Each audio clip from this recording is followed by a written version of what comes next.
फिर एक प्रश्न आया है अमरेली से। कौशिक भाई ने लिखा है कि हे माता जी, आपका प्रतीकोपासना का वीडियो देख के मेरे मन में एक प्रश्न अराइज हुआ है, तो मैं आपसे पूछता हूँ, समाधान कीजिए। जब भी एक प्रकार की उपासना ही कही गई है तो क्या ये प्रतीकोपासना कही जाती है? पहले हम गुरुकुल पद्धति के अनुसार ओम सहनावतु सहनौ भुनक्तु सह वीर्यं कर्वावहै तेजस्विनावधीतमस्तु मा विद्विषावहै। ओम शांति शांति शांति।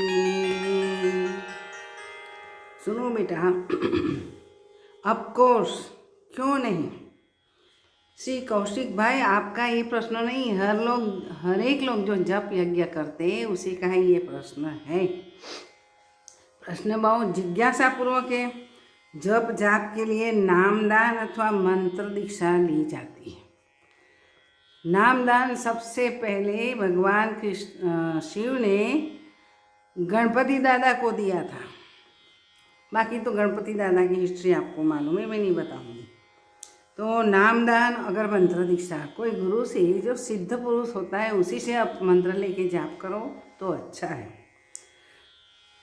इस मंत्र कोई मंत्र देवता की सूक्ष्म मूर्ति समझना चाहिए। बीज है ना, जैसे गेहूँ का बीज है, उसमें सारा गेहूँ का पौधा समाया हुआ है, वैसे ही कोई भी देवता का मंत्र है वो बीज मंत्र है, उसी में सारा देवता का स्वरूप गुण सब समाया हुआ है, उसी की शक्ति भी समाई हुई है।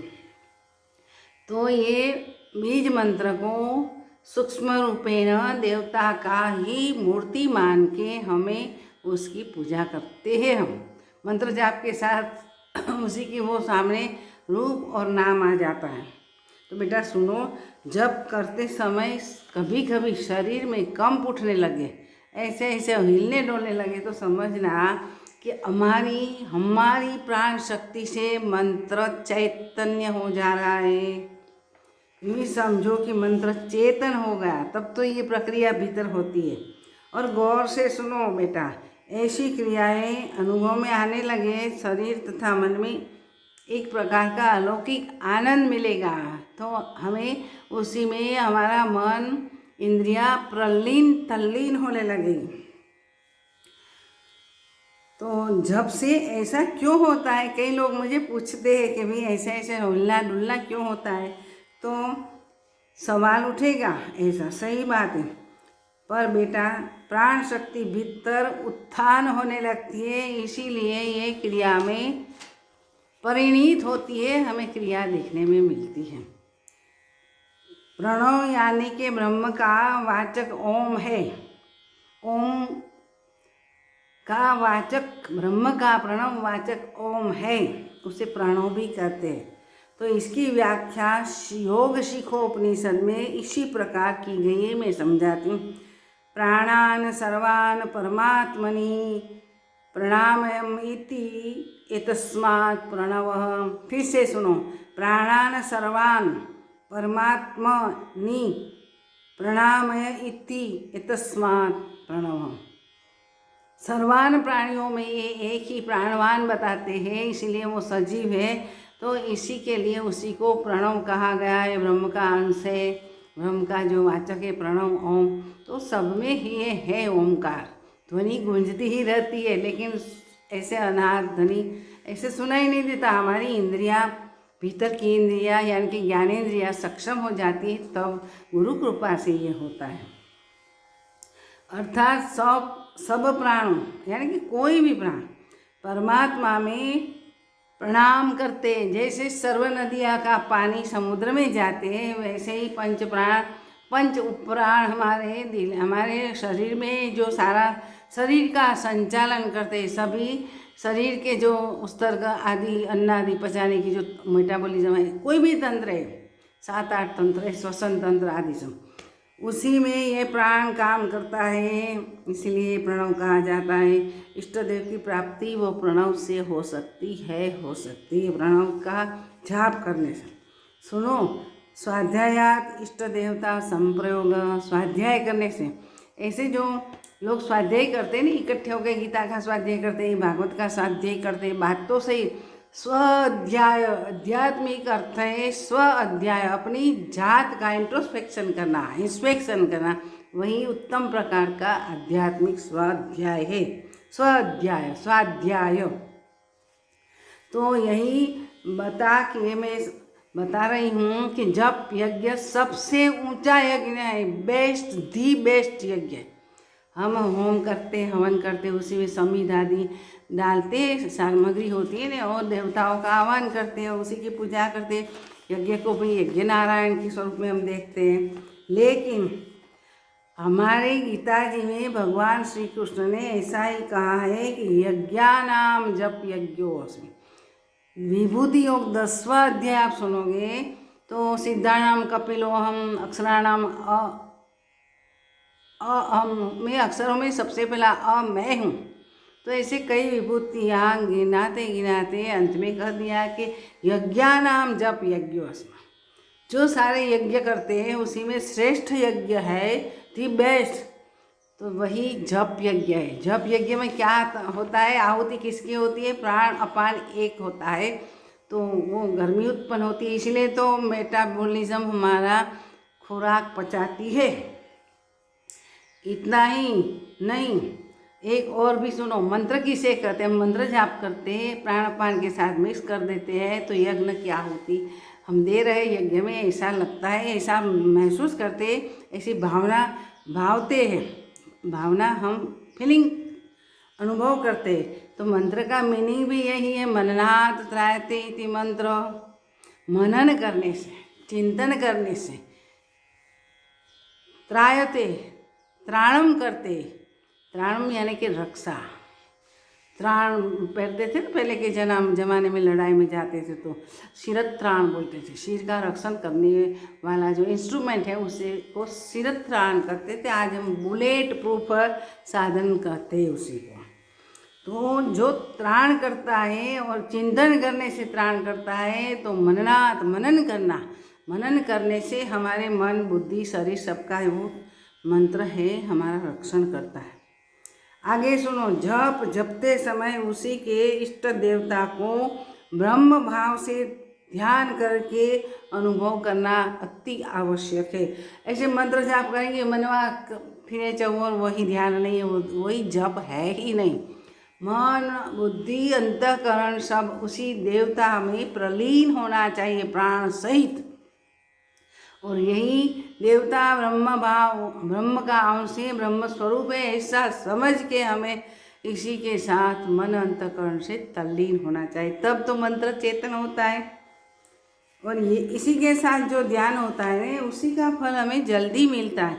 बाकी करोड़ों जन्म तक ऐसे मैकेनिकली हम राम राम कृष्ण कृष्ण कृष्ण है शरणम ऐसा बोलते रहे, कुछ नहीं होगा, कि मंत्र चेतन होना चाहिए। जैसे हम एक बीज धरती में डालते हैं, उसको खाद पानी सूर्य प्रकाश मिलते हैं तब तो ये अंकुरित होता है, वैसे ही हमारा नीतिमत्ता से, हमारी भावना से मन बुद्धि इंद्रिया अंतःकरण सारा उसी में प्रलीन हो जाता है ब्रह्म भाव के साथ, तब में मंत्र चेतन होता है। नामदान बोलते हैं, वो नाम चेतन होता है। नामदान लेते हैं, नाम की दीक्षा लेते हैं, मंत्र की दीक्षा लेते हैं, तो उसी में दो बात आवश्यक है ही, देखने में आती है, अनुभव में आती है।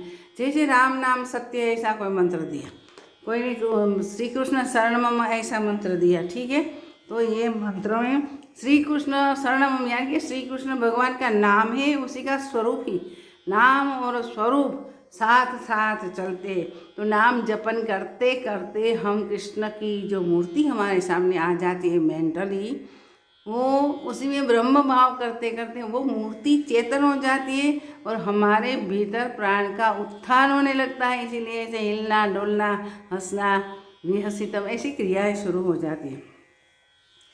तो नाम रूप के साथ उसी का संबंध है, कोई भी मंत्र का समझ लेना, लेकिन ध्यान का विषय राम नाम रूप के आश्रित रहने वाला उनका अर्थ होता है। दाखला तरीके राम नाम जपते जपते राम का पिक्चर हमारे सामने आना चाहिए। कोई भी इष्ट देवता जो आपका इष्ट, गणपति लो तो उसी का भी गम गणपति नमः करते करते गणपति सामने आना चाहिए, उसी को ब्रह्म भाव से देखना चाहिए। हमारी सारी प्राण शक्ति उसी में हम चेतना की तौर से रहते हैं, सिंचते हैं, तो भीतर हमारे प्राण उत्थान होने लगते हैं और भक्ति डेवलप होती है, भक्ति शुरुआत होती है वहाँ से। तो जप में भावात्मक स्थिति आनी ही चाहिए, मैकेनिज्म नहीं होना चाहिए, वो कसरत है। यदि ऐसे करोड़ों जन्म निकल जाए राम राम राम करते तो भी कुछ नहीं होगा। तो देखो आगे बताती हूँ, मंत्र जाप करने से, जप करने से ये प्रतीक उपासना भी है, और सब अपने अपने जो मान्यता मुजब जो अपने अपने ईश्वर है उसी का वो मंत्र जाप कर सकते, नाम जपन कर सकते। देखो हमारे यहाँ हरि हर, विष्णु, दुर्गा, गणपति, सूर्य भगवान, ऐसे ही हम उसी की उपासना करते हैं नाम द्वारा। तो मुस्लिम लोग भी अल्लाह अल्लाह अल्लाह अकबर ऐसे करते, तो उसी के सामने अल्लाह का कोई पिक्चर तो आता ही होगा। वैसे जीसस बोलते हैं कि मेरा फादर ऊपर रहते हैं, मैं उसी का पुत्र है। तो जीसस ने जो बैप्टिज्म संस्कार दिए जाते हैं चर्च में, वहाँ भी ऐसी परिस्थितियाँ। हाँ, आखिरकार में बात यही है कि मन और अंतःकरण से, भावना से हमारी चेतना उसी के साथ अविनाभावी संबंध से जुड़ जाना चाहिए, कभी ब्रेक नहीं होना, उसी को बोलते अविनाभावी संबंध। तो प्रत्येक राष्ट्र में अपनी अपनी संस्कृति के अनुसार अपने अपने इष्ट देवता है, तो उसी का वो आनंद ले सकते हैं। वो नाम जब अल्लाह अकबर जो नमाज पढ़ते 5-5 दफ़ा दिवस में, तो उसी का यही अर्थ है कि उसी के साथ जुड़ जाना। लेकिन देखो भावना सभी की भिन्न भिन्न होती है। अल्लाह है वो उसी की, जो अल्लाह भगवान ने, मोहम्मद पैगम्बर साहब ने जो अल्लाह के पीछे नाम जपते जपते जो भावनाएं संस्कार बताए, उसी का संस्कार उसी के दिल में उभरेगा। वैसे हमारे हिंदू संस्कृति में राम भगवान, कृष्ण भगवान, दुर्गा माता, गणपति, शैव, शिव, सूर्य, उसी के संस्कार जो हमें बाल्यकाल से मिले, पूर्वजन्म से मिले हैं, वो अपने आप संस्कार बाहर निकलते हैं, और वो संस्कार से साथ, भावना के साथ उसी मंत्र को हम जोड़ जाते हैं। इसीलिए मंत्र और नाम दान, अगर नाम उपासना भी सूक्ष्म तरीके से प्रतीकोपासना ही है। और अंतकाल में कोई भी हो, कोई भी धर्म में अपने अपने इष्ट देव का संस्कार के अनुसार भावना से जो उसी को भर देंगे अपने हृदय में और मूर्ति में, अगर नाम में, तो उसी को सच्चिदानंद स्वरूप का अनुभव होगा ही होगा। सच्चिदानंद स्वरूप सभी धर्म में सत्य चित्त आनंद, चाहे हमें गॉड से मिला, चाहे अल्लाह से मिला, चाहे हमें हरिहर से मिला, जो भी जहीं से मिला, क्योंकि हम एक हो जाते तब आनंद प्राप्त होता है। मैं और वो अलग नहीं, ऐसी जो भावना भीतर बैठ जाती है तब हमें आनंद आने लगता है। तो ये आनंद सच्चिदानंद कहा जाता है। वही आनंद ही ब्रह्म में प्रलीन कर देते हैं, ब्रह्म भाव यानी कि ब्राह्मी स्थिति वो प्राप्त कराते हैं। ये जो अल्लाह, गॉड, ये सब प्रिसाइडिंग अदिति है हमारे लिए। तो वो हमें क्या करते, हम जो एक प्रसंग बताती हूँ मैं कि हम मॉरिशस में गए थे। कई लोगों ने हमारी ये महायोग की शक्तिपात की दीक्षा से लाभान्वित हुए थे। तो अपने अपने जो फ्रेंच लोग थे वो अपने अपने भगवान को याद करते थे, उसी के मंत्र जाप करते थे। मुस्लिम उसी का नाम जपते थे, हिंदू उसी का नाम जपते थे। जो मन में संस्कार पड़े हैं, दृढ़ है, पूर्व जन्म में किया हुआ वो भी जपने लगते। हमें तो कुछ नहीं करता, हम तो सिर पर उसी की प्राण शक्ति को उत्थान कर देते हैं, कुंडलिनी शक्ति। और अपने अपने संस्कार के अनुसार भाषा भी अलग अलग रहती थी। कोई फ्रेंच में बोलते थे, कोई मॉरिशियन भाषा में बोलते थे, कोई इंग्लिश में बोलते थे, अपने आप मंत्रोच्चार करते थे। लेकिन भावना तो एक ही है कि हमारा गॉड है, हमें उसी का दर्शन करना है, हमें बिठाना है हमारे हृदय में। तो भावात्मक स्थिति सब में कॉमन होती है, तो समझने के लायक है। तो मन है ना हमारा अंतःकरण को समझना चाहिए ना। इसीलिए आगे मैंने बताया अंग ग्रह उपासना श्रेष्ठ है, वो प्रतीकोपासना से ऊपर उठता है। वो आंतरिक प्रतीक बना के हम अंदर में जो जीवात्मा है वही परमात्मा है, ऐसी धारणा बांध के मान के हम अंग ग्रह उपासना करते, वो भी प्रतीकोपासना ही है, पर लेकिन आध्यात्मिक प्रतीकोपासना की जाती है। ऐसे ही अपने अपने अनुग्रह देवता का अनुग्रह अपने अपने देवता का अनुग्रह प्राप्त करते ही सच्चिदानंद तक आप पहुंच पाते हैं।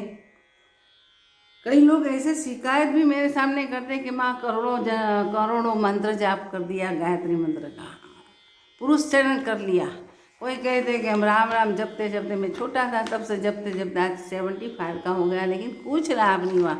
तो मैंने कहा कि आपका जो चैतन्य है उसी के साथ जुड़ नहीं पाइए, तो कसरत हो गई, व्यायाम हो गया। तो कोई गुरु से, ये सिद्ध गुरु महात्मा सिद्ध पुरुष होते हैं, उसी से ये मंत्र अगर नाम दान लेना चाहिए, क्योंकि वो सिद्ध है तो उसी की चेतना भी, संकल्प भी उसी के साथ आएगी। सिर्फ यूट्यूब से ये मंत्र जाप करो आपका ये ठीक हो जाएगा, ये ठीक नहीं है। ये तो मैकेनिज़्म वहाँ से शुरुआत से ही मैकेनिज़्म है। लेकिन जो संत महात्मा है, जो सिद्ध है, उन्होंने ये देखा है, अनुभव किया है, उसी से पार होकर ब्राह्मी स्थिति को प्राप्त करके आनंदमय स्थिति में जिंदा रहते, वो लोग संग्रह कर सकते हैं। उसी से लिया हुआ मंत्र नामदान प्रतीकोपासना में आता है। फिर भी व्यक्ति को, साधक को अंतरात्मा में वो आत्मोत्थान करने के बाद उसी को ब्रह्मानुभूति यानी कि ब्राह्मी स्थिति, सिद्धप्रज्ञ स्थिति, आत्मा और परमात्मा का यूनिफिकेशन, स्वीट यूनिफिकेशन होता है। फिर सही अर्थ में दृष्टा भाव डेवलप होता है। तो कोई भी महान दुख आता है तो भी वो विचलित नहीं होगा। वो साधक बहुत सारे पृथ्वी का ऐश्वर्य उसको मिल जाए तो भी वो हाय हाय मैंने बहुत प्राप्त कर लिया, ऐसा कुछ आनंद में नहीं, समकीद भाव से रहेगा। तो यही नाम जाप का यानी कि प्रतीकोपासना नाम जाप भी है, उसी का फल हमें मिलता है। आज का एपिसोड यहाँ पूरा करती हूँ क्योंकि लंबा हो जाएगा। लंबा सुनते सुनते मन उब जाता है, तो थोड़ा थोड़ा सनई ज्ञान को भीतर से अनुभव करना चाहिए भीतर से। तो बेटा आज का मैं अपनी वाणी को विराम करती हूँ। ओम ब्रह्मणे नमः, ओम ब्रह्मणे नमः, सद्गुरुदेवाय नमः।